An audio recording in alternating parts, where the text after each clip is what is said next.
You're listening to OET Roleplay Practice with Kev, the English native.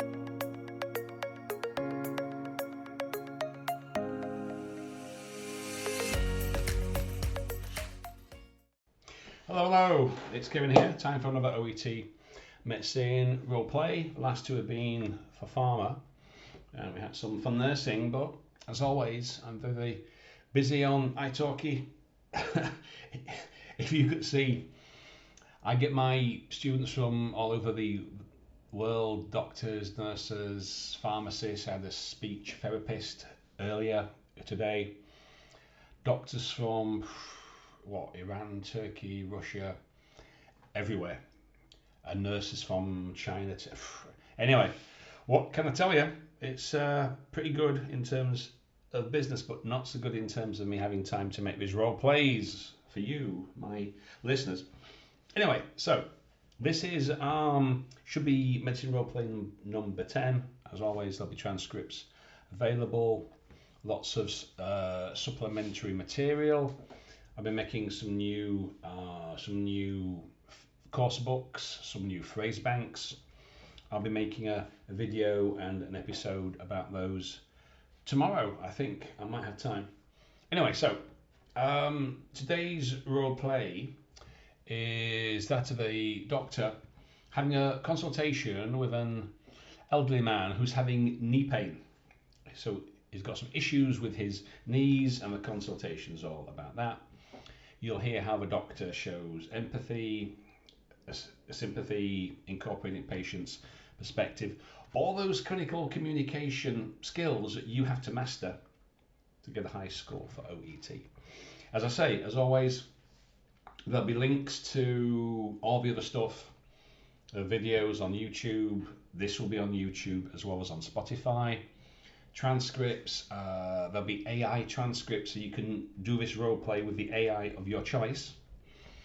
Quite a lot of stuff if you've been watching that. Yeah, I'll probably do an episode where I go through all these different things. You can see the different elements and components. It's all coming together.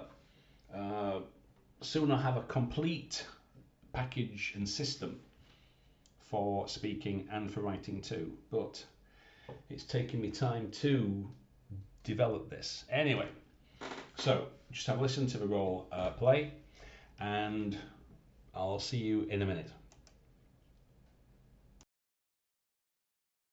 Good morning. Please come in and take a seat. I'm Dr. Kate, one of the doctors here. Could I confirm your name, please? It's Kevin Dean, doctor. Thanks, Kevin. I understand you've been having knee pain. Could you tell me what's been going on?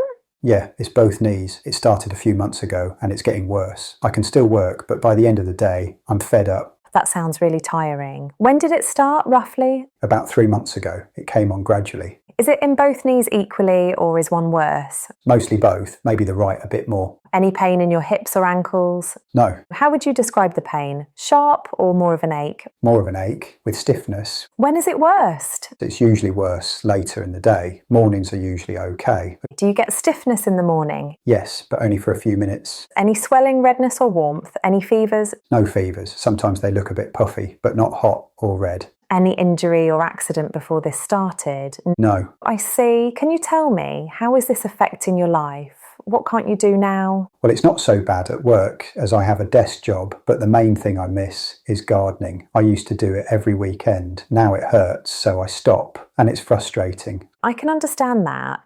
Losing something you enjoy really affects your mood as well. Is there anything else it's stopping you doing, even small things? I try to avoid stairs. I'm more careful with them now, and I avoid walking too far because I don't want to make it worse. That's helpful to know. And just so I understand your worries, what concerns you most about this? That I've damaged my knees, and that if I exercise, I'll wear them out faster. That's a very common concern, Mr. Dean. Lots of people worry about that. From what you've described and from the examination today, my diagnosis is that this fits best with osteoarthritis in the knees. So, osteoarthritis? Yes. Have you heard about it? It's the wear and tear type, and it's very common. It can cause pain and stiffness, especially later in the day. The important thing is that it's very manageable, and staying active is actually part of the treatment. Okay, I have heard the term, just never thought it would apply to me. But what do you mean by staying active? I just don't want to make it worse. Of course, and this is the key message. The right kind of exercise is safe and helpful. It strengthens the muscles around the knee, supports the joint, and usually reduces pain over time. So moving it won't damage it more? Not the right kind of exercise, no. Pain doesn't always mean harm with osteoarthritis. We avoid high-impact things like running or jumping at first, especially if they flare your pain, but low-impact movement helps protect the joint. Like what sort of things? Gentle walking on flat ground, cycling, swimming if you enjoy it, and specific strengthening exercises for the thigh and hip muscles. The safest way to do this is with a physiotherapist who can design a program for your knees and show you how to pace it properly. That would help because I don't really know what's safe and what isn't. Exactly, and once you know that, people usually feel much more confident about moving again. Now, because pain can limit movement, we should also help with symptoms. You mentioned tablets aren't ideal for you, so we can start with heat for stiffness, ice if it's sore after activity, and a topical anti-inflammatory gel. I prefer the gel. Great. Also, simple things like supportive footwear, avoiding lots of stairs when you can, and taking short movement breaks at work can help reduce stiffness. Okay. One other factor, and I'll mention it gently, is weight. Extra weight increases pressure through the knee joint, and even a small reduction can make a noticeable difference. We'll keep it gradual and realistic. Yeah, I know. Small steps would be best. Absolutely. So the plan is I'll refer you to a physiotherapist for a tailored knee program. You'll start gentle, low impact movement, use heat or ice as needed, and use the gel. We'll review you in a few weeks to see how you're getting on. All right. And if it gets worse? If you develop sudden swelling, redness and heat in the knee, a fever, severe pain that comes on quickly, the knee gives way repeatedly, or you can't bear weight, you should seek urgent review. Otherwise, some ups and downs are normal at the start and we just adjust the pace. Okay, that makes sense. Just to check, I explained it clearly. Can you tell me what you'll do next? You think it's osteoarthritis? I'll start with gentle exercise, use heat or ice, use the gel, and you'll refer me to a physio. Perfect. I'll organise that referral now and we'll take it step by step from there. So there you go. I hope that was useful and interesting. You can see when you look at the criteria how all the phrases are mapped out for A, B, C, D, E.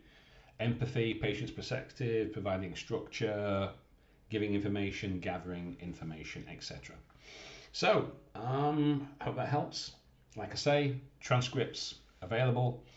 Check out the links if you need some personal tuition on italki. You can get in touch with me there. Go to theenglishnative.com, all the links. Add me on LinkedIn if you wish. I don't mind. Anyway, so hope that helps, and I'll try to do some more role plays this coming weekend. Again, if I get the time. So I'll see you later. Thanks for listening to OET Roleplay Practice with the English Native. Join me next time for more practice and tips.